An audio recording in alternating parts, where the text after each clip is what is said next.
Drage gledalke in gledalci, lepo pozdravljeni v novi kroniki tedna. V četrtek je bila redna seja občinskega sveta občine Bohinj. Na dnevnem redu je bilo več kot 20 točk, prisluhnili pa so tudi številnim poročilom o delovanju zavodov v občini. Župana Franca Kramarja najbolj veseli dejstvo, da se bo v pozitivno smer premaknilo na področju zdravstva pri zagotavljanju dodatnega zdravnika v Bohinju. To je bila kar malo maratonska seja. Bilo je lepo število poročil različnih organizacij, ki so proračunski porabnik občine Bohinj, od osnovnega zdravstva do turizma Bohinj, do knjižnice. Vesel sem, da smo uspeli pripeljati sejo do konca, res da z določenim podaljškom. Skratka, ne morem reči, da je bila klasična seja, bila je posebna seja. Na njej smo sprejeli določene dopolnitve določenih odlokov in sprememb, tako da sem vesel, da smo pripeljali sejo do konca.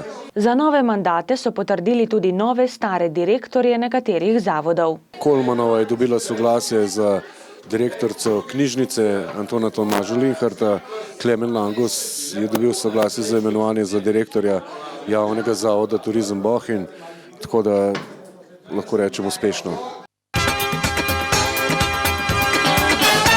Pri osnovni šoli Josipa Vandota Kranjska Gora je bilo v petek veliko mladih kolesarjev, ki so svoje znanje pokazali na posebnem poligonu. Pod okriljem Sveta za preventivo in varnost v cestnem prometu so namreč izvedli regijsko tekmovanje Kaj veš o prometu. Na tekmovanju so sodelovali učenci iz osnovnih šol Žirovnica, Prežihov Voranc Jesenice, Tone Čufar Jesenice, 16. december Mojstrana in Josipa Vandota Kranjska Gora. Na osnovni šoli Josipa Vandota smo letos organizatorji tekmovanja Kaj veš o prometu. To je regijsko tekmovanje in na tekmovanju je sodelovalo 5 šol. Učenci so se pomerili v 3, če tako reče, disciplinah. Pokazati so morali teoretično znanje o poznavanju prometnih predpisov, pokazali so tudi spretnostno vožnjo na poligonu in praktično vožnjo skozi Kranjsko Goro. Regijsko tekmovanje nam je pomagalo organizirati kar nekaj posameznikov in tudi organizacij. Radi bi se zahvalili občini Kranjska Gora, avtošoli K&D, žičnicam Kranjska Gora, komunali Kranjska Gora in pa seveda policijski postaji Kranjska Gora, ki nam pri vseh preventivnih akcijah v zvezi s prometom zelo, zelo pomaga. Veseli smo tudi uspeha vseh tekmovalcev. Prvo mesto pa je zasedel Jan Nemeček iz osnovne šole 16. decembra Mojstrana, drugo mesto Jan Oblak iz naše šole, torej osnovne šole Josipa Vandota in tretje mesto Blaž Grabnar iz osnovne šole Žirovnica. Zmagovalec Jan Nemeček iz osnovne šole 16. decembra se bo 25. maja udeležil državnega tekmovanja na osnovni šoli Poljane nad Škofjo Loko. Vsem, ki so sodelovali in kakorkoli pomagali pri izvedbi tekmovanja, se organizatorji še enkrat najlepše zahvaljujejo. Na kranjskogorskih, zdaj že zelenih smučiščih so že začeli poletno sezono. Tudi letos obiskovalce vabijo na vrh Vitranca, v kolesarski park in na vožnjo z besno pehto. Poletno sezono na žičnicah v Kranjski Gori smo odprli v petek 22. aprila. Zelo zgodaj v letošnji sezoni pripravili poletno sankališče, poletno tubo, naš kolesarski park in seveda izkoristili vse lepe dneve, tako v mesecu aprilu, kot seveda tudi v mesecu maju. Za nami je že organizacija Evropskega pokala v spustu z gorskimi kolesi. Za nami je tudi državno kolesarsko prvenstvo, tako da se resnično trudimo pripeljati v Kranjsko Goro čim več aktivnih gostov, ki seveda tudi bivajo v Kranjski Gori. Upamo, da so z našo ponudbo zadovoljni. Imamo tudi tematski orientacijski park na zgornji postaji Vitranca 1, ki je primeren za obisk družin. Bedančev dom je odprt za naše goste, ki se želijo nekoliko ukrepčati, tako da upamo, da nam bo tudi vreme v mesecu maju naklonjeno Trenutno obratujemo od petka do nedelje od 9. do 17. ure. Smo se pa odločili, da že 1. junija začnemo z vsakodnevnim obratovanjem, ker smo ugotovili na podlagi lanskoletnih izkušenj, da je tudi v mesecu juniju velik interes tako za sankališče kot seveda tudi za obisk našega parka. Vabljeni. Kolesarski park pod Vitrancem v Kranjski Gori je ta konec tedna gostil državno tekmo v spustu z gorskimi kolesi. Drage gledalke in gledalci, pred nami je še drugi del kronike tedna, ko bomo pregledali koledar prireditev. Starejši otrok je stalno jezen. To je naslov predavanja, ki bo jutri ob 17. na sporedu v Mladinskem centru Jesenice. Predavala bo Zinka Ručigaj.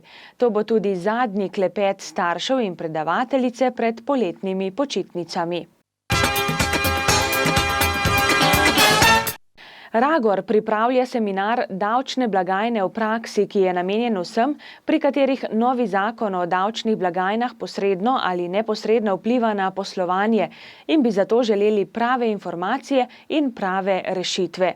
Seminar bo v torek 17. maja od 10. do 13:30 v prostorih Razvojne agencije Zgornje Gorenjske na Jesenicah.